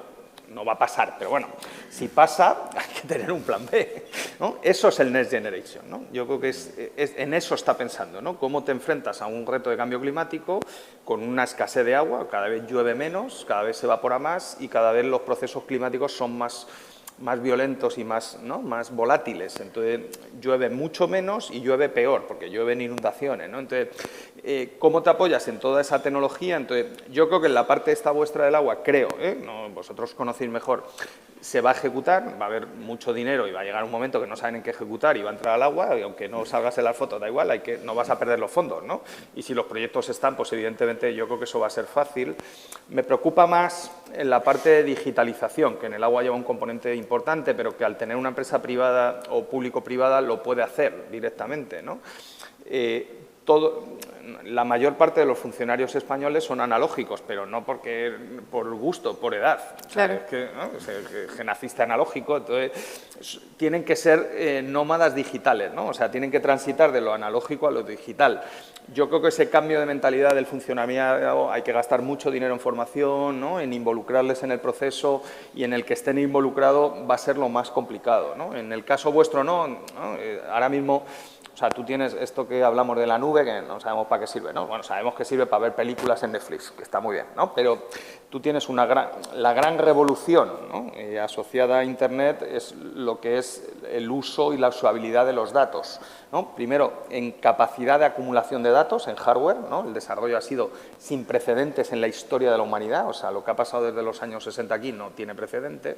Y luego, en coste y en software para usar los datos con procesos de inteligencia artificial, ¿no? Estas son las dos grandes revoluciones, ¿no? Voy a dar un dato, lo que hoy cabe en una PlayStation, ¿no? Todos tenéis niños y veis una PlayStation, pues las PlayStation ya están conectadas a la nube, tienen una conexión por Internet y juegan entre ellos por la nube, sí, y se conectan, ¿no?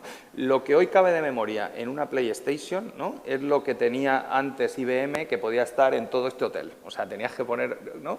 Armarios ¿no? Hoy cabe en un microchip así, ¿no? Y el coste de montar eso, ¿no? Costaba $65.000 en los años 90, no hace tanto, ¿eh? Hoy vale 400. ¿Vale? Esa es la revolución, porque si tú no haces la revolución tecnológica para que los costes se abaraten, ¿no? Las cosas nunca cambian.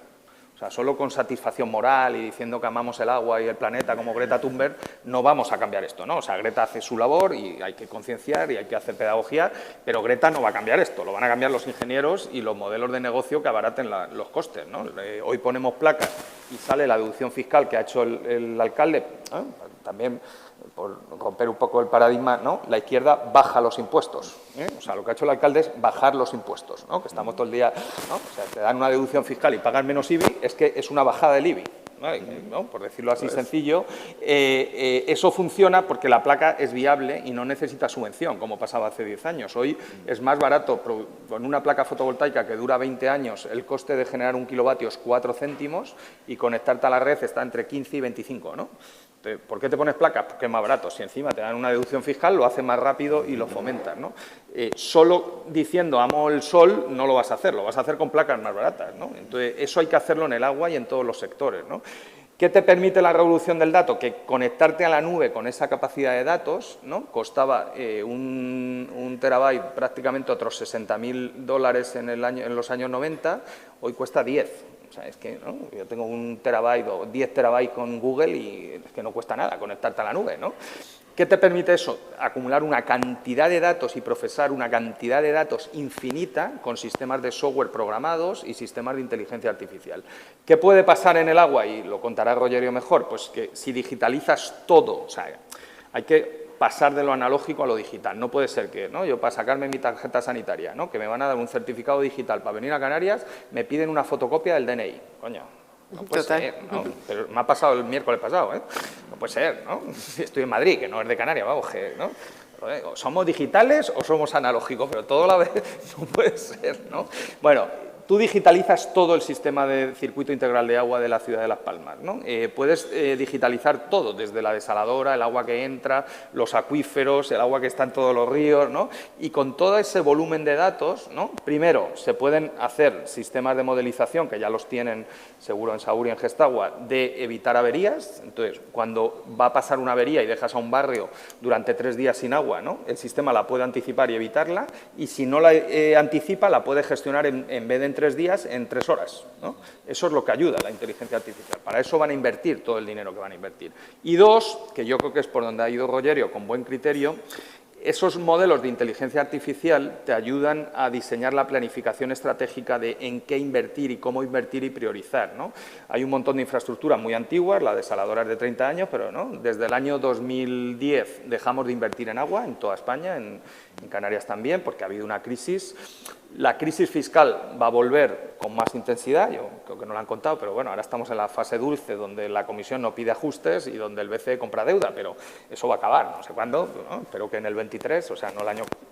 Pero en algún momento la deuda pública hay que devolverla. Yo creo que no lo han contado, pero cuando no hemos devuelto la deuda pública a los españoles nos ha ido mal, ¿no? Y cuando hemos devuelto la deuda pública desde el 78 nos ha ido bien. Entonces hay que devolver las deudas públicas, si no se cabrean los inversores, ¿no? La gente, el capitalismo no funciona, entonces ya entras en otras derivas, ¿no? Hemos pasado de una emisión de deuda pública en el año 2019 de 200.000 millones al año a una emisión anual de 300.000 millones al año. Madre mía. Hemos aumentado 100.000 millones de euros al año la emisión. Aparte del aumento de la deuda pública, que es muy fuerte, a 120%, lo peor es la emisión anual. Y la emisión anual va a estar en 300.000 muchos años. Entonces, no va a poder haber inversión pública 100% para hacer el reto del cambio climático y del agua si no hay inversión de colaboración público y privada. Pero lo ha dicho las Naciones Unidas, lo está diciendo la Comisión Europea, no vamos a afrontar el cambio climático sin inversión público-privada. La gente que no está a favor de la inversión público-privada está en contra de revertir el cambio climático. Esto es muy duro, ¿eh? Por ejemplo, Ada Colau en Barcelona es una negacionista de la reversión del cambio climático, porque no va a poder con dinero público hacer todas las inversiones que hay que hacer en la ciudad de Barcelona sin dinero privado y sin los fondos europeos. Los fondos europeos exigen que para que sea colaboración público-privada haya un precio a mercado que exija que no vaya con subvención pública, ¿no? Porque si no, no es colaboración público-privada, es pública, da igual que lo hagas con una empresa privada o pública, te lo computan como deuda pública. Y en ese parte de precios, yo creo que también, ¿no? Y teniendo un alcalde socialista, y esto son recomendaciones de la OCDE, hay que hacer un reparto equitativo de los costes de la transición, ¿no? No puedes meter los costes de la transición a un nuevo entorno ecológico por igual, porque no somos iguales, ¿no? Entonces, las tarifas tienen que ser cruzadas y tienen que proteger a los de abajo, donde el consumo de agua es de un bien de primera necesidad, ¿no? Y no pueden soportar ese coste, y luego habrá que hacer unas tarifas graduales donde el consumo va penalizado, especialmente en todo el consumo turístico. No lo puedes hacer ahora porque los hoteles están fastidiados, entonces tienes que hacer... O sea, hay que diseñar muy bien el plan para que encajen los Next Generation, ¿eh? No es fácil, de verdad. Por eso le digo que el alcalde tiene aquí...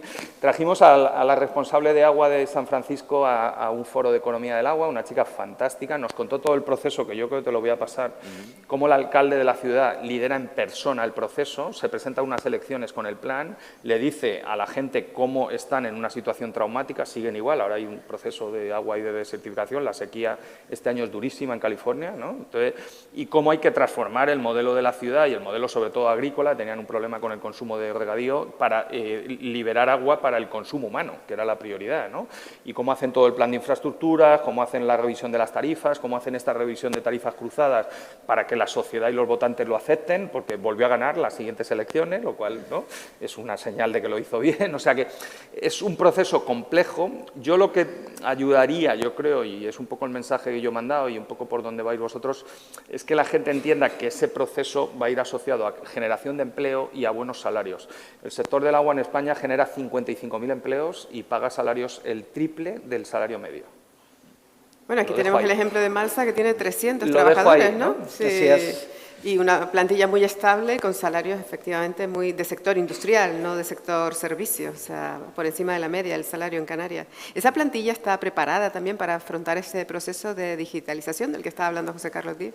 Vamos a ver, la plantilla de Malsa hoy es referente a nivel del Grupo SOR en cuanto a desalinización e incluso también depuración de agua, ya que la complejidad que tenemos en la isla no existe en otras partes de donde está presente el grupo. Tenemos ingenieros españoles, canarios en Arabia Saudita, en los sitios donde también hay una complejidad de suministro, y no solo nosotros, sino empresas de la competencia también, como Suez, como Acciona, como Veolia, utilizan profesionales de Canarias para ir a gestionar complejidades en otras partes del mundo, en Middle East, que es lo que se está también trabajando. Y en concreto en Emalsa, pues todos los indicadores de gestión de eficiencias, de consumo de energía por metro cúbico producido están en estándares altos, a pesar de la complejidad de lo que es gestionar el suministro en Las Palmas. Eso se debe básicamente al expertise de todos los profesionales que hay en la empresa público-privada de Malsa. De este plan hidrológico, alcalde, este plan de infraestructuras hidráulicas tan potente que tienen, que es a 10 años, entiendo, una parte son fondos europeos y luego el resto, o sea, ¿se cubre todo con fondos europeos en inversión del propio...? No, vamos a caminar a dos ritmos, esto lo saben los compañeros de Malsa. Esto va un plan de infraestructuras, pero al mismo tiempo una reestructuración y modernización de todo el ciclo integral del agua.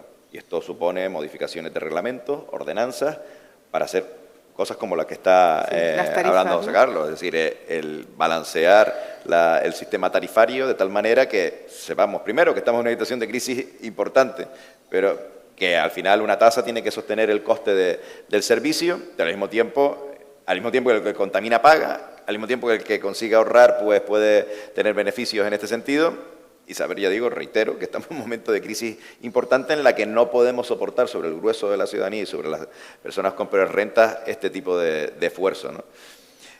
Toda esta modernización y este plan de infraestructuras que requieren una inversión que excede incluso los presupuestos de un ayuntamiento como este, van de la mano. Y esta primera parte de modernización garantiza también a medio y largo plazo, gracias a esa colaboración público-privada, el poder invertir en las infraestructuras básicas que son el saneamiento, el funcionamiento de la red de alcantarillado, casi lo más fundamental, ¿no? que funcione el sistema, y además de forma eficiente y además y con tecnología agregada, y lo hagamos adelantando recursos, porque el marco normativo garantiza una estabilidad a medio y largo plazo. Y por tanto, desde el sector privado, que es nuestro colaborador, de la que somos socios y miembros del mismo Consejo de Administración, podamos incluso adelantar recursos a medio y largo plazo. Y después están las grandes infraestructuras, que con el Next Generation o cualquier otra vía de financiación, incluso con la propia financiación municipal. Hay que recordar que el Ayuntamiento de Las Palmas de Gran Canaria en este momento es el más saneado de España. Tenemos capacidad incluso de endeudamiento, tenemos deuda cero. O sea, estamos soportando una crisis de dimensiones estratosféricas, donde este año nos han recortado 40 y pico millones del presupuesto, solo en caída por el fondo el bloque de financiación canario, básicamente por la caída del consumo durante la crisis que se ha producido, porque en Canarias, como sabe, el bloque de financiación canario es caída del IGIC, el IVA peninsular, pues automáticamente es caída de ingresos en tiempo real en las arcas municipales. Eso ha sido catastrófico para los ayuntamientos. Nosotros hemos no solo tenido capacidad para soportar el embate, sino ni siquiera hemos ido todavía a los bancos a pedir financiación para soportar nuestras inversiones. Es decir, todavía tenemos un margen astronómico, estamos dejando la situación financiera de tal calibre, en tales condiciones que tenemos una capacidad incluso de endeudarnos para soportar inversiones de infraestructura si viéramos la necesidad de que los fondos no se reparten de la manera que estimáramos conveniente o recursos que nos vienen en un momento determinado. Es decir, tenemos armadas las arcas del ayuntamiento para poderlo soportar. ¿Cuándo van a saber ustedes, por ejemplo, qué financiación? Bueno, no sé, hoy se apruebe, hoy está el ECOFIN reunido precisamente para el punto final, entiendo ya para la primera partida de 9.000 millones, que si no me equivoco, para España, que es una de las partidas más grandes después de la de Italia, y por tanto estamos hablando de las partidas, lo que tiene más madurado el gobierno central es la parte de financiación a fondo perdido, porque la de crédito parece que lo han dejado como para el final de la película, ¿no? Entiendo que esta es una parte de ellas. Nosotros ya llevamos trabajando con el gobierno de Canarias con transición ecológica, además nuestros propios técnicos de Malsa están trabajando con ellos para priorizar algunas de las infraestructuras grandes de esta ciudad, para que sepan que están el trabajo de ingeniería avanzado, y que ellos lo vean maduro, porque esto es una de las cuestiones básicas. Europa va a estar haciendo un cribado, creo que cada 6 meses. Sí, entonces, vamos a tener unos pequeños hombres de negro, ¿no? Cada 6 meses mirando que hombres de verde el plan. Ahora serán hombres de verde, perfecto. Entonces, tendremos que tener capacidad de ejecución y, por tanto, vamos a ver. Y por otro lado, también en otros ámbitos, porque nuestra financiación no solo va para aguas, ¿no? Pues algunos ministerios como el de Fomento tenían muy avanzado también toda la estrategia hasta las administraciones locales, ¿no? Y después hay otras vías de financiación, porque son paralelas. A través de la Federación Española de Municipios hay otra vía de financiación con los municipios y demás, pero bueno. Pero el ámbito de las grandes infraestructuras lo estamos trabajando sobre todo con transición ecológica del Gobierno de Canarias. Y yo espero que llegue. Pero en cualquier caso, yo siempre digo, nosotros antes de que llegaran los Next Generation hemos invertido una media de... hemos tenido una media de 70-80 millones de inversión anuales en la ciudad de Las Palmas de Gran Canaria. Estamos hablando de dimensiones que exceden con creces cualquier otra ciudad de nuestro tamaño en los últimos años. Hemos invertido más y certificado más durante el año de pandemia que el año anterior. O sea, hemos mantenido la línea de inversión en los últimos años, y eso lo hay que ir por la ciudad, que está algunos se pueden quejar con incluso aquí delante del hotel, con que la tenemos levantada, pero bueno, son inversiones que están generando actividad económica y empleo. Y se está notando en 2 factores importantes. Uno, a pesar del escenario crítico desde el punto de vista del empleo, la ciudad de Las Palmas de Gran Canaria ha sido como una situación exenta de lo que pasa en el conjunto, incluso la isla de Gran Canaria, que es muy dependiente del sector turístico, muy dependiente. La microeconomía más diversificada es esta, y se nota con un puerto que ha crecido incluso en actividad. Y por otro lado también la renta per cápita. Esto lo veremos dentro de un año cuando veamos las mediciones de renta per cápita. Nosotros en un año, los últimos 2 años hemos conseguido convertirnos en el municipio con más renta per cápita de Canarias ya. Solo Santa Brígida, que está a mucha distancia, pero que nos hace ser casi una zona periférica. Barrio dormitorio. Algunos dicen que es un barrio dormitorio, que no quiero decirlo así para que el alcalde no se enfade, pero bueno, que barrio rico de la ciudad, ¿no? Dicen algunos, pero es la zona periurbana de la ciudad de Las Palmas de Gran Canaria con más renta per cápita, porque aquí es donde está, donde se genera actividad económica y empleo. Ahora, los diferenciales, la desigualdad es un elemento que debemos determinar. Tenemos una masa importante que sigue viviendo el sector servicios, que sigue viviendo y que va a seguir viviendo, porque nos ha dado de comer, nos ha sacado de la pobreza en Canarias. Eso va a seguir existiendo. Diversificar es lo importante. Por eso tenemos que tener músculo administrativo para acompañar al sector privado, que al final es el que va a generar esa actividad económica y empleo, para los sectores que sí están maduros y que podemos impulsar. Y el sector portuario es uno, el sector del agua es otro, el sector, hablaba de los nómadas digitales, que llevamos trabajando hace años en la ciudad y ahora lo han descubierto en plena crisis, es otro. Ahora el sector turístico del sur de repente descubrió los nómadas digitales como una fórmula de salvar muchos complejos turísticos. De aquí estábamos en los rankings. Hubo un año que superamos hace un par de años a Singapur, incluso en el ranking de ciudades de nómadas digitales a nivel mundial. Es decir, estamos en el ranking de las 10 grandes. ¿Por qué no sale Solacer? Eso hay que contarlo. Eso ha salido en el New York Times. El New York Times han destacado Las Palmas de Gran Canaria. Entonces, esto es, al final, una apuesta a medir. Tenemos mejor temperatura que Singapur. Bueno, mejor que es fundamental. Lo que nos falta para igualar a Singapur son más árboles, pero bueno, esa es... Eso también lo tenemos, es una de las estrategias importantes, pero es una tontería. Y además hay que contárselo a la gente porque en un proceso de transformación tan grande, el verde es importante. Y eso que estamos en la zona verde más tradicional de la ciudad de Las Palmas de Gran Canaria. Pero nuestro objetivo es seguir plantando miles de árboles nuevos todos los años. Creo que tiene un objetivo de 50.000 árboles en la ciudad. 50.000 árboles. Falta nos hacen. La gente dice, no, estamos cumpliendo. Es que estamos cumpliendo con los objetivos, se están plantando. La concejal de Aguas, que también es la de Parques y Jardines, lo sabe. Es decir, nuestra estrategia, y la tenemos cuantificada, es real y se está cumpliendo. O sea, la arborización de la ciudad de Las Palmas de Gran Canaria. Nosotros tenemos que cumplir también un timing que queríamos, tenemos una hora de finalización, pero yo no puedo acabar este foro. Usted acaba de decir, cuando habla de los proyectos de economía azul, de agua, se refiere a la consejería, cómo están trabajando con la Consejería de Transición Ecológica, y cuando habla de los proyectos de vivienda y otro tipo de proyectos de envergadura de obras públicas, hablaba del Ministerio de Fomento y Movilidad, que ha sido un gran aliado, el ya exministro Ábalos.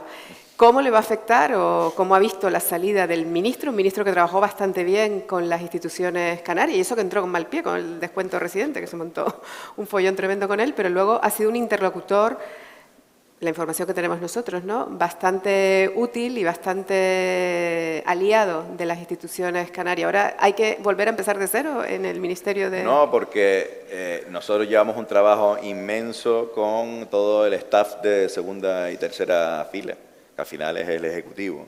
De hecho, la última reunión que tuvimos en Madrid fui yo con ¿Y ese el equipo. staff no va a cambiar? Bueno, no sé si cambiarían los secretarios de Estado.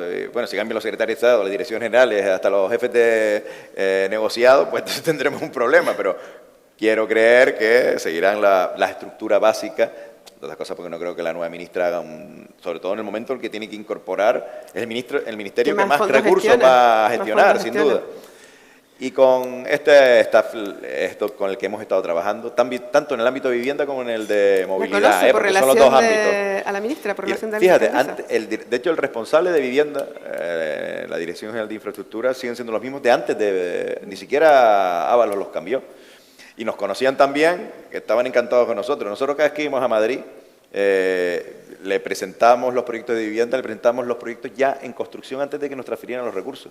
Éramos el único ayuntamiento que en los últimos, en ese momento eran 4 o 5 años, ahora son 6, los convenios que tenemos suscritos con el gobierno del Estado, que también son con la comunidad autónoma, y en alguno con el Cabildo, nosotros adelantamos los recursos. Cuando nosotros tenemos la garantía del convenio firmado, como tenemos músculo económico, incluso, como digo, para irnos a financiar a los bancos, cosa que ni siquiera hemos hecho, pero teníamos músculo económico, tenemos más de 300 millones de liquidez, tenemos un remanente que supera los 300 millones, 46 millones de superávit el último año. Es decir, adelantamos los recursos e iniciamos las obras.